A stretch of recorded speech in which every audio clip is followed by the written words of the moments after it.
Il 18° premio letterario internazionale Tomasi di Lampedusa è stato conferito a Francesco Piccolo per La bella confusione.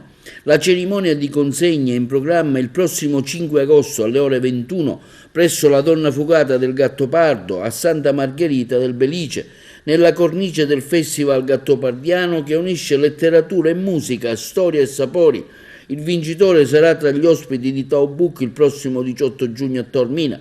Protagonisti del suo romanzo sono i capolavori 8 e mezzo di Federico Fellini, Il Gattopardo di Luchino Visconti, insieme a Giuseppe Tomasi di Lampedusa, autore del romanzo Il Gattopardo, Marcello Mastroianni, Sandra Milo, Claudia Cardinale, Burr Lancaster.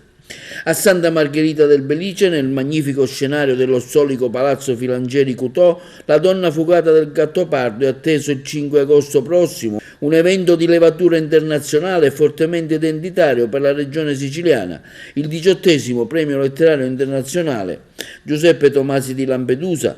La prestigiosa giuria, dalla recente scomparsa di Gioacchino Lanza Tomasi, l'ultimo Gattopardo, è presieduta da Salvatore Nigo, tra i massimi studiosi di letteratura italiana contemporanea, e premierà quest'anno il romanzo dello scrittore e sceneggiatore Francesco Piccolo, La bella confusione, pubblicato da Einaudi. Il riconoscimento è assegnato ogni anno a un'opera di narrativa di un autore vivente, italiano o straniero, che contenga temi legati alla cultura e all'identità euro-mediterranea.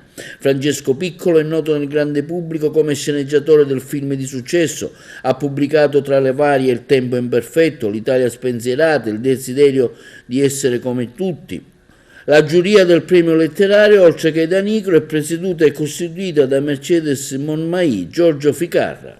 Il premio Tomasi e il Festival Gattopardiano sono organizzati dal Comune di Santa Margherita di Belice, guidato dal sindaco Gaspare Viola, e dall'istituzione Tomasi di Lampedusa, presieduta da Deborah Ciaccio, con il patrocinio della Regione Siciliana, Assessorato regionale al turismo, in collaborazione con la DMO Distretto Turistico Valle dei Templi.